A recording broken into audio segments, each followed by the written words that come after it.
You're taking money away from him? You could have not taken the discount. Well, the $30 is a lot of money. You didn't feel $30 bad. You only felt $20 bad. I mean, yeah.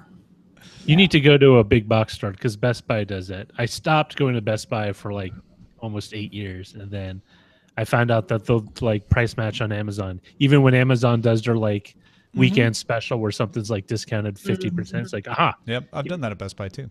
Aha. Aha. Aha. All right, you guys ready? Sure. Are you sure? Can we just talk more about Disneyland? It is fun. I know. It's a small world after all. All right, here we go. 3, 2. A Nicholas Show keeps you in the know. If you'd like to find out more, please go to dailytechnewsshow.com/support and find out how to keep us on the air. Thank you. This is the Daily Tech News for Monday, September 11th, 2017. I'm Tom Merritt, and joining me, Ms. Veronica Belmont is back. Yay! Hello! It's been 2 weeks. I know. It's good to have you here. Yeah. Roger Chang, our producer, is alongside as well. I am alongside here. He's a web browser. I don't know if you guys knew that. Yeah, he is. And so many more things that keep the show running. We're going to talk a little bit about the controversy. We're going to teach the controversy, Veronica. Are you ready? I'm ready.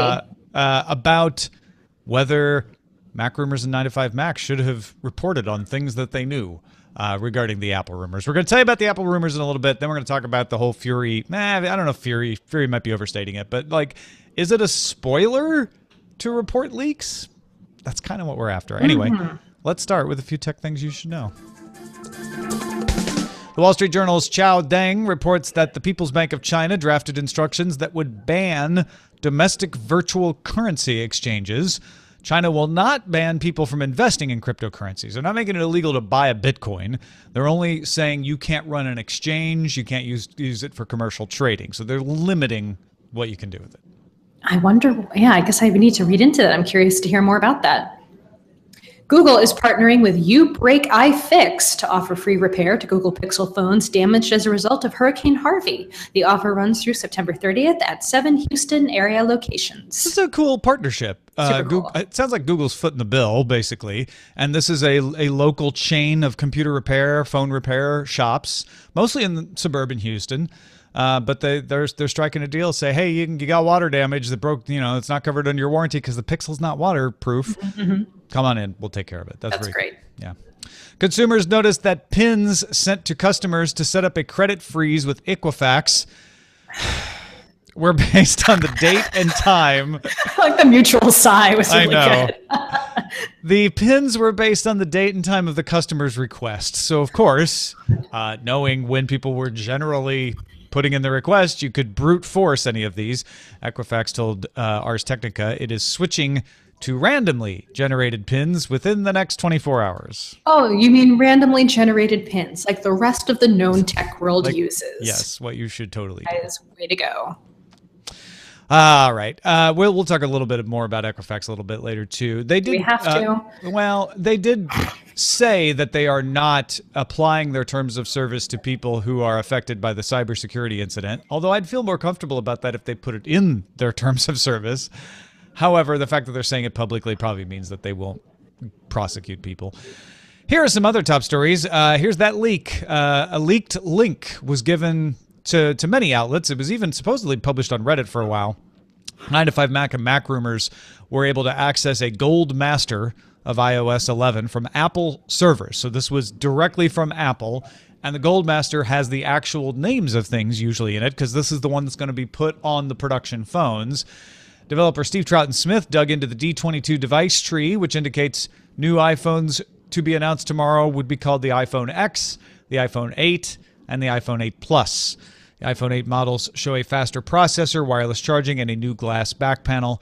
The iPhone X, or maybe 10, would seem to have a bezel-less 5.8-inch OLED screen, 6-core A11 chip, wireless charging, facial ID, something called Animojis that works with facial recognition. That sounds fun. No home button, doesn't sound as fun, or Touch ID. Face to unlock. There's also a 4K Apple TV and an Apple Watch with LTE that can use your phone's number. We'll find out from the Apple announcement tomorrow, Tuesday, if this is actually a real gold master or a cleverly designed ploy to trick blogs into publishing this. I have to say, all these details sound like they probably are going to be true. And even if they were guessed, some of these are pretty easy to guess. Yeah. Based on previous information. No, a lot of this stuff really just backs up previous estimates or leaks or reports from people like Ming-Chi Kuo or Mark Gurman. So I can't believe it's already tomorrow. Like, there's been so much going on in the world that, like, I mean, Apple's been the last thing on my mind, but I am excited to see what they announce. I'm ready for a new phone. I'm looking forward to it. Are you still excited? We'll talk about that in a little bit. AFTV News says it has sources who say Amazon will release 2 new Fire TV models later this year. One will be a square Fire TV stick, and the other a regular box that has Amazon Voice Services, far-field microphones, and speaker built in. Both will support 4K and HDR. So it's basically an Amazon Echo for your television, because it's going to have the speaker. So even when your television's off, you can ask it questions and tell the voice services assistant to do things, and then also use it when you've got the Fire TV on. You can tell it to turn on your TV. You can tell it to change channels or change apps. I think this is an obvious move for Amazon to marry essentially an Echo and a Fire TV. I think that the that new body shape, that square or cubed shape, looks really nice. Oh yeah, the sort of I don't know is it rounded? I don't know. It's hard to tell. Yeah. Anyway, it's cute. Yeah, that's kind of where the new boxy boxes have been going, with these sort of rounded edges. It's very much like the Ouya. Oh, is it? Yeah, I do remember that. Oh yeah, I have one of those somewhere. I mean, I'm sorry, I meant, ooh, yeah. Hey, this one actually applies to your day job. Microsoft is rolling out guest access for Microsoft Teams for all Office 365 business and education customers. Anyone with an Azure Active Directory account can be added as a guest in Teams now, and they're going to roll out the ability to add anyone with a Microsoft account in the next few weeks. That's great. That's great for people like contractors or other people who are working with a larger organization that need guest access. And Slack has done a really good job of that in the past. So I knew it was only a matter of time for Teams to add something like that. Yeah, and it's keeping pace. It is a little weird that you can't just do guest access, that you have to create a Microsoft account. Yeah. And even right now, only Azure Active Directory accounts. It is weird. That is weird. But not that weird. Kind of an old Microsoft thing. Yeah, it's very old Microsoft. Not the new Microsoft way of doing things. I'm not surprised. I'm just a little disappointed. That's what I guess I should say. Xiaomi announced the 6-inch Mi Mix 2 with a Snapdragon. It's so cute. I had to do. I'm sorry. Mi Mix 2 with a Snapdragon 835 processor and 6 gigabytes of RAM, starting at 3,299 RMB, that's around 506 US dollars, up to 4,699 RMB, that's US $720. Xiaomi also launched the 5.5-inch Mi Note 3 with Snapdragon 660 processor and 6 gigabytes of RAM, ranging from 2,499 RMB up to 2,999 RMB. That's about $460. Xiaomi also launched a new 15.6-inch Windows laptop, the Mi Notebook Pro. It will sell for 6,399 Chinese yuan. That's around $980. Yeah, it's less than $1,000. The Mi Mix 2, if you really want to get a good look at it, Marquez Brownlee has an excellent review of it up on his channel on YouTube. And the point of it is that it's a tiny bit smaller screen than the Mi Mix original, but it's also got smaller bezels, so it's almost the same size screen, and it's a lot easier to hold on to. They've also fixed a couple of other cool things with it. Before, they had the speaker under the ceramics to save space, and it was kind of muffled, so they fixed that. It's now out. And it's a really nice looking phone. Again, it's going to be on sale in China and India and places Xiaomi sells its phones now. It's not going to be available in the US, but you can get an unlocked one and have it shipped to you and then just put a SIM card in it if you really, really loved it. Yeah, it's a good looking phone. Looks a bit like a fingerprint magnet on the back there, but what isn't these days? Yeah. I don't know how you feel about the war on bezels, but I've changed my mind. I did not think the bezel thing was a great idea, because I'm like, I have a problem turning on things when I grab phones as it is. I need some bezel. But now that I've been living with an Essential phone, which is practically bezel-less, I get it now. With the Essential anyway, they just made it a little thicker. So I'm like, oh, it's easy to pick up. And then it's all screen. I don't have any wasted space. Yeah, it's nice to have all screen. I'm very curious to see how the iPhone ends up looking tomorrow, I guess. But now that I look at my old iPhone, my iPhone 6, I'm like, there's so much screen wasted space. Yeah, that I could all that be using. bezel that you could be farming with apps. More It's apps. arable land for apps. The other thing is, when I wrote this story for Daily Tech Headlines this morning, I included a lot more detail, but I was thinking of you listening to the headlines for some reason, because you told me you listened to them. And I was like, oh, but I have to make it make sense to Veronica. Well, then it's still impossible for me to even say out loud. So, I mean, thank you for cutting it down. It's always the problem with RMB and dollars and cents. Like, I just have to read this very slowly. Otherwise, my brain's just going to run everything together. Twitter user Devesh Logandran, or at least that's what this person calls themselves on Twitter, shared with the Next Web a screenshot of a built-in TweetStorm feature on the Twitter app for Android. Feature automatically extends text more than 140 characters into separate tweets as replies to the previous message, with a tweet count included on each. So instead of having to craft it, you just type your message and it would automatically break it up. I'm totally into this idea. Although people get really angry about tweet storms, but it would be nice to be able to do that automatically. It would be great. I prefer tweet longer, where it's like you just see the first 140 characters and then you click the link if you really want to see what else they have to say. I hate when they pollute my timeline with like 16 tweets. Well, sometimes they don't, because they're replies. Sometimes they get shrunken down. That's true. It's kind of the same thing. It's just a little clunkier. That said, I've seen some excellent takes and analyses of things on Twitter because of that. Yeah. And what I like actually about that over tweet longer or twit longer is that you can retweet the separate parts, because sometimes something right in the middle is really interesting. Yeah, that's makes true. More of a point. Hey, folks, if you want to get all those tech headlines I was just talking about each day in about 5 minutes, subscribe to dailytechheadlines.com. I mean, it doesn't take you 5 minutes to subscribe. It'll take you less, but the show itself is about 5 minutes, and it'll give you all the information you need to know what's happening in the world of technology. Here, we talk about it, tell you more about what it means, and try to help each other understand it. But Tech Headlines is like efficiency. Just need the headlines. Go to dailytechheadlines.com, or you can add it to your Amazon Echo or the Anchor app at anchor.fm. And that's a look at our top stories. So let's talk about this Apple leak. Along with the leak of the potential names and the features and all of that, came a debate about whether news outlets should have reported it. Federico Vitici, he's editor-in-chief of MacStoriesNet and Club Mac Stories, tweeted, "Are we seriously complaining that 9to5Mac is reporting on the iOS 11 Gold Master when the download links to it were and are public on Reddit?" Of course, those links don't work anymore, but he's saying, look, this is just public information. Andrew Cunningham, who works for the Wirecutter and New York Times, wrote, "LOL, are we seriously complaining about spoilers for a $1 trillion company's 2-hour commercial?"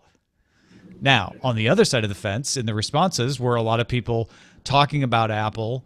And John Gruber at Daring Fireball wrote, "Would you not agree that a leaked screenplay for The Last Jedi would be a spoiler? Size of a company isn't a factor." Oh, come on. A lot of other folks said the publication of information discovered in the leaked code was unfair to Apple. These people work hard for their surprise, and you've ruined it. You've spoiled. So spoiler culture, Veronica, has moved to Apple events. I have mixed feelings on this. I do agree that it is unfortunate for the employees who work so hard, and they really do work really, really hard to have their projects and their announcements spoiled, I guess.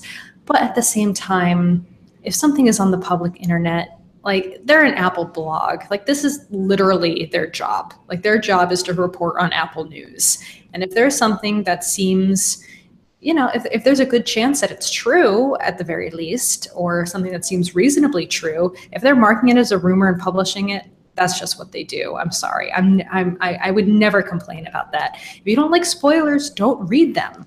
Like, I mean, really. I mean, come on. Like, I knew. Okay, let me just make this. Let me take this analogy a little further. Yeah, go ahead.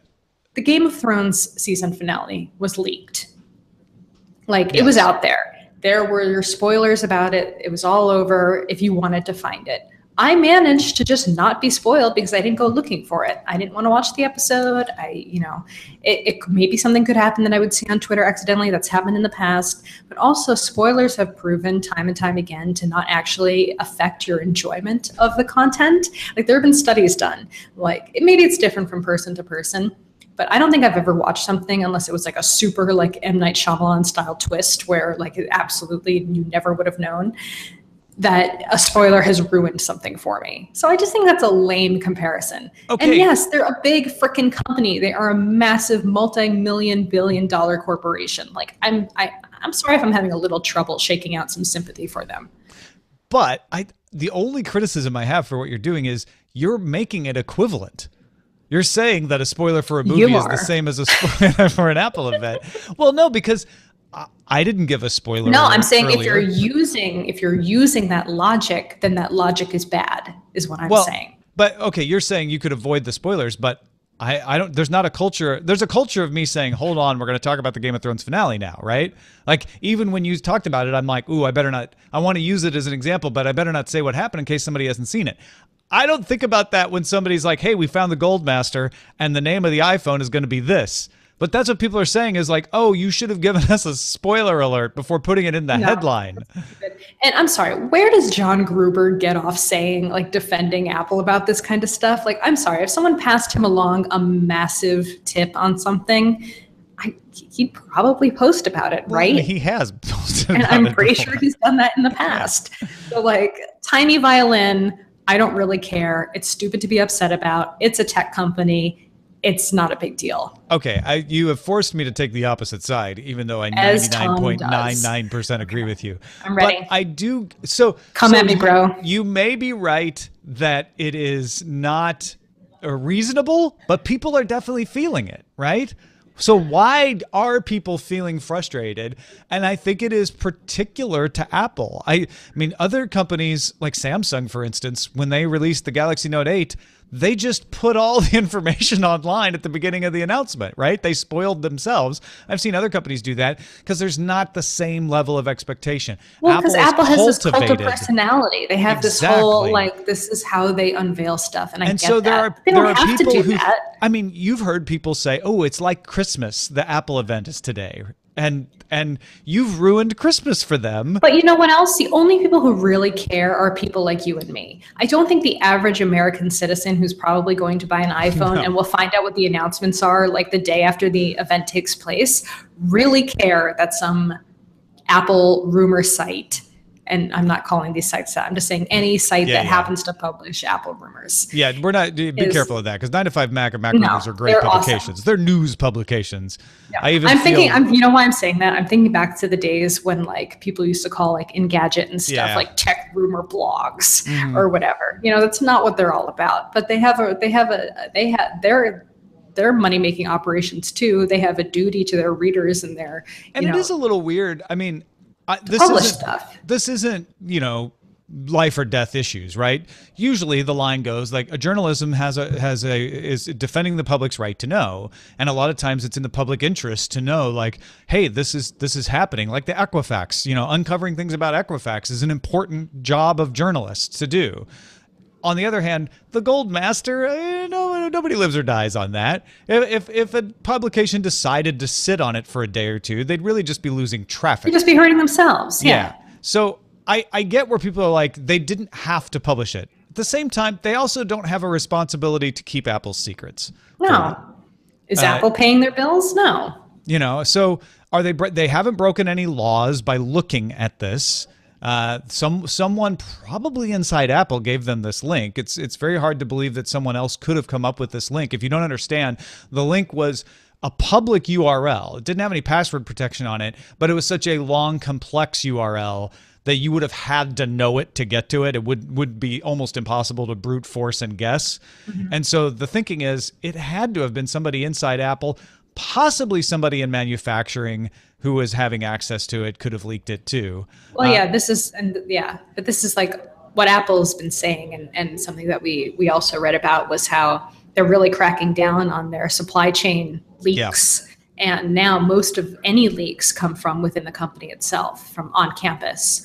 So that's just, it's a bit of a changing culture there. I guess where I would put it is 9to5Mac and Mac Rumors are well within their rights to report all of this. This is public information now. And it is that is their job, is to report public information, and withholding it has its risks. What if they did withhold something that would have been in the public interest? This is why journalists lean towards publication, right? If there's no reason not to. They didn't break any laws doing this. On the other hand, you have a right to be frustrated by it. But I would say be frustrated with the leaker, not with the outlet. You being the royal you, not me, because I don't care. Not you, Veronica. You all, y'all. Yeah.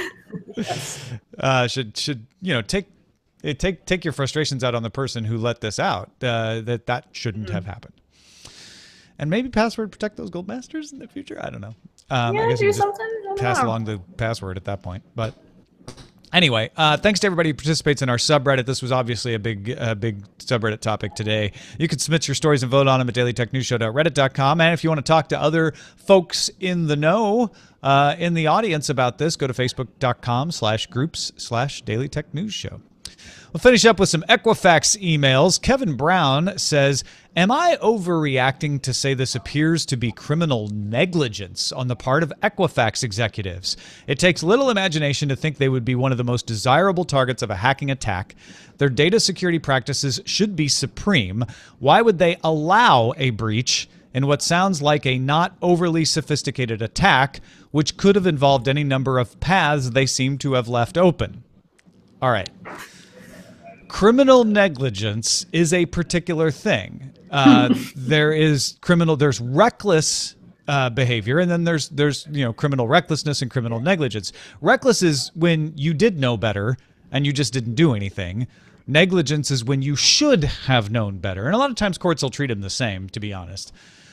So the question is, should Equifax have known that this hack was going to happen? I don't think anyone thinks Equifax didn't know hacks would happen. And I don't think Equifax was not trying to protect their data. Okay, let's be reasonable about this. Equifax may have been bad at protecting their data, but they weren't not trying. So I don't think it's criminal negligence, except ZDNet has an article that claims through a third party, this is not Equifax saying it, but an equity research firm, Baird, with very little evidence, blames an Apache software hole for this. The problem is that this software hole was not discovered until towards the end of this vulnerability's exploitation. Okay? So the exploitation happened between March and May, and actually this new vulnerability was uncovered on September 5th. So long after, mid-May through July. So long after the Equifax breach was discovered. It's not impossible that somebody knew about this before it was discovered and it was a zero-day vulnerability, but that seems unlikely. So I don't think it was this Apache vulnerability. However, ZDNet's Stephen J. Von Nichols points out that there was another Apache vulnerability that happened in March of that year, which could also have been exploited. No one's saying it was or it wasn't, but he points out that if there was an Apache vulnerability that was exploited, that would be the one, if they didn't patch that one in March. And at that point, I start to think, okay, if there was an Apache vulnerability on the Equifax server in March that was not patched, and that was used to conduct this breach in mid-May, then you start to look at something that maybe could be argued to be negligence. How so? Because they would have known about it? Because, like I said, the definition of negligence is you should have known better. And if you are a responsible company, you find out what the security vulnerabilities are from the vendor, and you patch them. Apache did its job and said, hey, there's a vulnerability, you should patch it. So if they didn't patch it and this was exploited, you could make a case. Okay, that makes sense. Yeah. Well, they've just handled so much about this so poorly. It's hard to really kind of expect that they did anything right throughout this process now. I mean, it's hard to know. And I don't want to throw around accusations without evidence. All of this that I was just saying is theoretical. We're not saying it was an Apache vulnerability. Equifax has not said it was an Apache vulnerability at all. But it's an example of like, well, if it was that, then that would be an example. Bruce wrote in our analyst Slack, I just listened to the Equifax episode on the way into work this morning. Don't know if you've mentioned it on the show before, but GDPR, which goes into effect in spring 2018, will force all companies globally who have EU resident customers, European Union resident customers, to enact protections around P2 or be subjected to massive fines up to 10 million euros for minor infractions to 20 million euros for major infractions.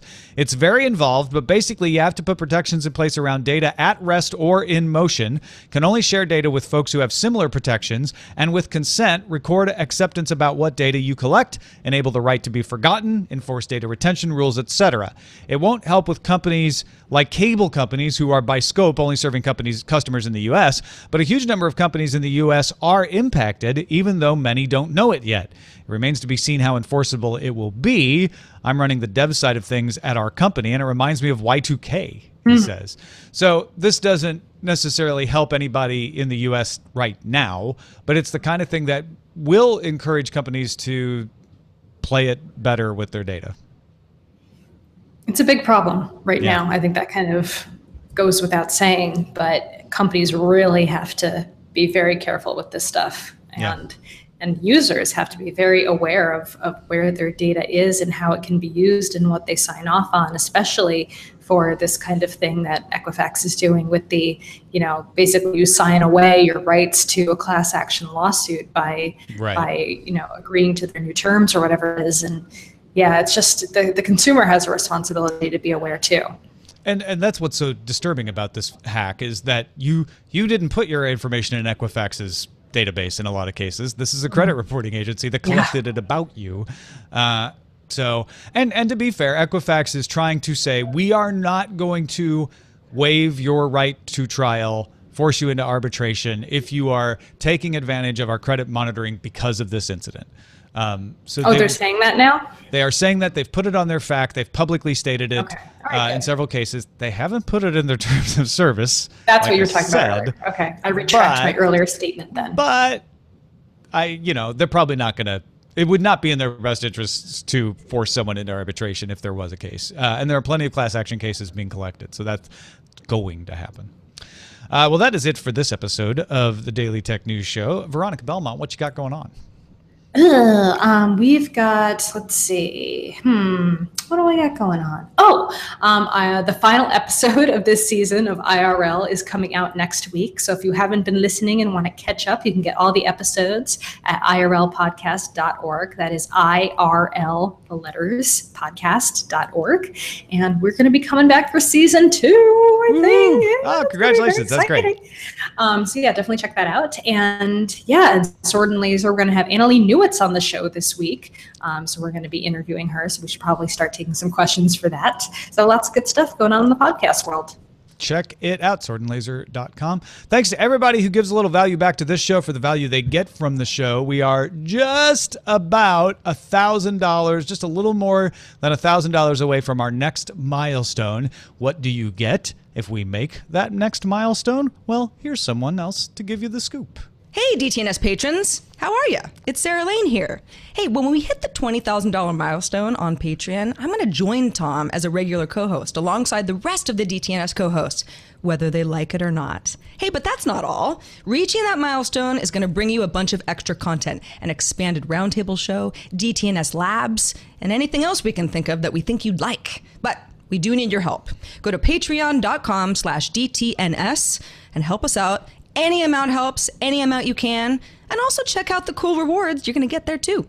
All right, talk to you soon. Thank you, Sarah. Also got an email from Corentin in late summery and kind of grayish Paris, France, who wanted to write an email about Patreon contributions.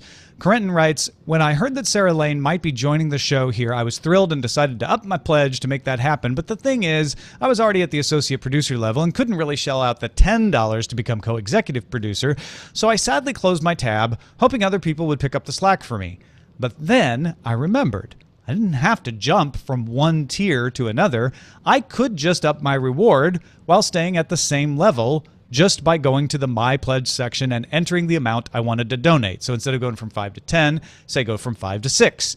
So here you go. Just a quick reminder for people out there like me who forgot that pledges were entirely customizable. I'm happy to report you're now $1 closer to bringing Sarah Lane on the show and doing tons of other awesome things. Thank you. Merci, Corentin, for that. I really appreciate that. And yeah, if you didn't know, if 1,000 of you right now just increased by $1, those of you who haven't, boom, we'd be done.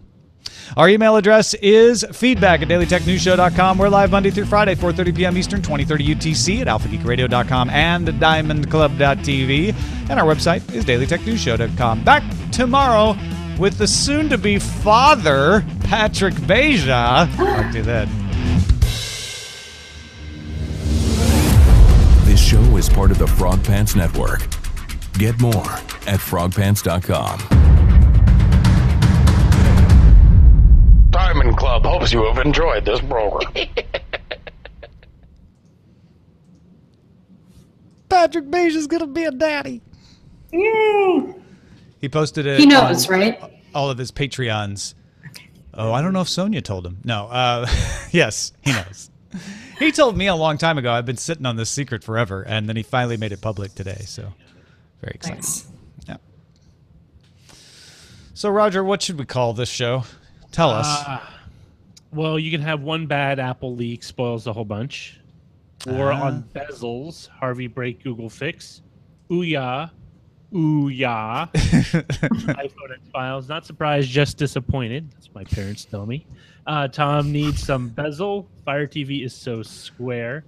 Box-shaped stick. Is it rounded? Extreme Makeover Phone Edition. Stormy tweeting. It's raining tweets. Getting to the core of the leak. Tech spoiler alerts. I spoil. Spoiler for 2-hour advert. Tech spoil to the core. I like how you can tell that Zoe brings bacon because she uses the word advert, not ad or commercial. Tom is forced to take the opposite side. Spoiler alert, Apple is a new phone. Kind of like that one. Okay, so you read all of them, but you didn't answer my question.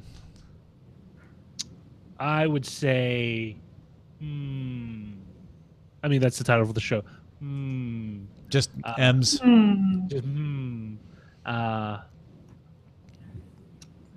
Veronica, Roger's taking too long. What should we call it? I would say one bad apple and then leak. Oh. One bad apple leak. Oh, one bad apple and then parentheses leak? Yeah. No. Let me see what that looks like. I kind of like this.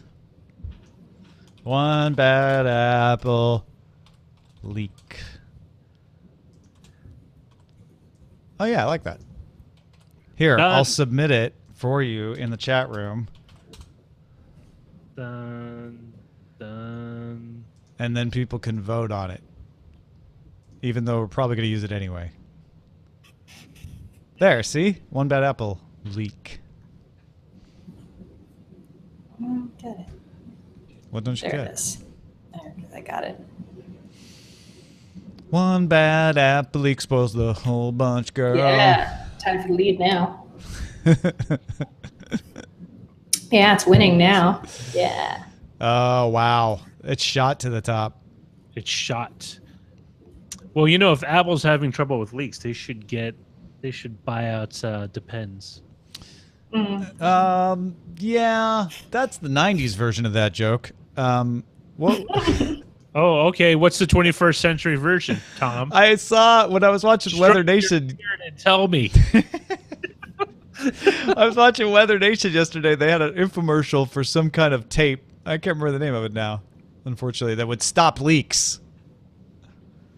Wait, you put tape over it? That sounds Yeah, it was like some magic tape. I would rather have something absorbent, but... No, you just, like, if there's a hole, they showed, like, a bucket with water spilling out, and they just slap the tape on it. You could tape it even while it's wet. It'll still stop the leak. 1995. Okay. I prefer the Depends joke. All right, fine. Because Stick with then your it's... It makes it seem like the company's incontinent. It's incompetent. You are constant in your love of incontinence. It's old people jokes, Tom.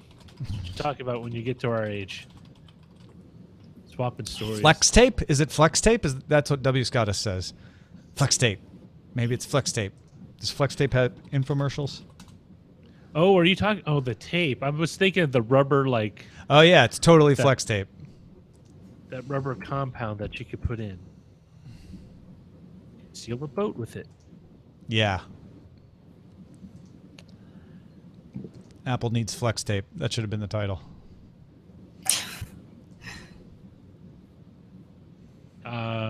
Leaks. Leaky pipes can cause major damage. You don't have to tell me. Tell Apple. You know what? It's probably because your pipes are corroded. You probably should just replace the pipe. Well, that's what I was thinking when I was watching this commercial yesterday. I was like, none of this is actually going to fix your problem. It's just it's literally plumber's duct tape. That's all it is. Yeah. Like, for people who aren't plumbers. You could replace this pipe and fix it permanently, but why? Just put this tape on it. You just have to visit the basement every 2 weeks to make sure it's still holding. I don't know. Home repair is such a pain in the patookus. So you keep telling me. It is. You'll find out when you. Oh, I own a place. I know. I don't disbelieve you. Structural failures, animals making homes, and. So Veronica, when are we going to go to Disneyland? I don't know. Did you do the not Star Tours, Hyperspace Mountain? Yes. That's Eileen's favorite. Why, how are you calling it Hyperspace Mountain now? That's what they call it now. It's not Space Mountain anymore? No, they changed it to Hyperspace Mountain. Oh, yeah, it was super scary. It was fun. I screamed a lot. Eileen always screams. Enjoy. Oh wait, are you guys are you like the really loud one on the roller coaster? Eileen is. Yeah. That's the only roller reason coasters are for screaming, Roger. I don't want to hear about it. I come back. I see. That's why I don't go on roller coasters, because I literally go deaf. Literally, you literally go deaf. Literally. Yes, I'm having a hard time. Literally, you're literally deaf now. Yes. Because of roller coasters. No, because of people screaming on roller coasters. Because of people on roller coasters. Yes. Literally. Yes. How do you hear her question? I'm not saying in sign language. Yes. Yes. How do you say literally in sign language? I don't know. I'll have to look it up on Google. I'm going to do that. Wait, American Sign Language? Mm-hmm. I read somewhere that ASL and French Sign Language are very, very close, because ASL is based on it. So I'm wondering if it would be possible to communicate with a person who maybe spoke or read and wrote French. Bespoke? Bespoke. Like, wouldn't it be kind of cool?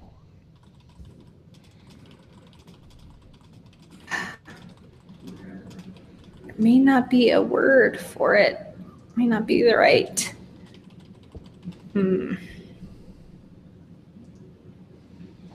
There's not an ASL for what? What are you trying to get that word? Supposed to do ASL for the word literally. There's no. You do exact. I can do precisely. There's one for intensify.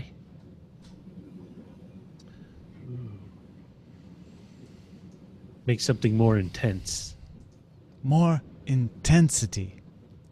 What was that? That was from Lost in Translation. Yeah. I asked Julie about that. It's just, yeah, he's basically the entire time that's essentially what he's asking. But he says, I want you to be like so-and-so actor in this movie and be very intense. And so they just distilled it more intense. More intensity. It's great when you have someone just kind of describe, translate everything for you. That was one of my favorite things about staying in the Grand Hyatt in Tokyo. Bill Murray doing Centauri time? No, Eileen sitting in the window like Scarlett Johansson. I have like 20 pictures of her. No word for privacy. No, that's.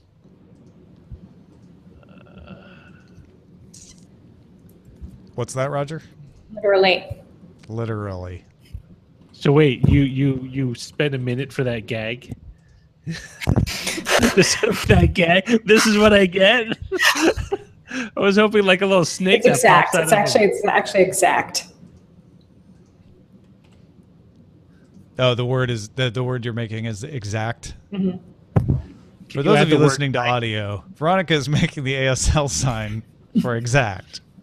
Add knife. Does that make exacto knife? Can you like exact knife? That would just be a very exact knife, yeah.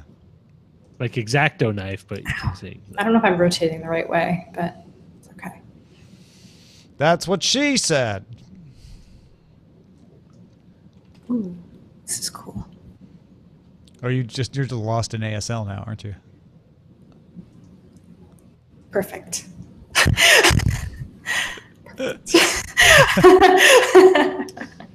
You can do what my my classmate used to do because she knew ASL. Every time she talked, she would just sign everything she was saying out of habit. Mm. It's actually kind of I like cool. learning this. That's like you're always speaking out loud for those who... Yeah. Well, the cool thing is she had a stenographer to help her take notes in class, so I was always crib her notes off her stenographer. From her stenographer. Art. That's great. It's great. I mean, like they're really right. good, crazy Great. good. Oh, are you heading out? Probably. I'm almost done. Cool. Just make sure I didn't screw anything up. I always say that, and then later I find out I screwed something up. It's only on the days that I don't care that I do it right.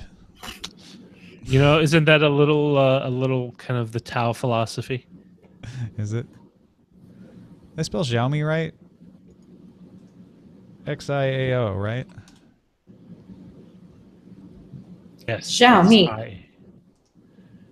Money. That never right. gets old. All right. I think I'm done. Thank you all. Do you know how to say goodbye in ASL yet? Look it up. Probably just waving. We'll see. Just wave. Bye, everyone. Goodbye.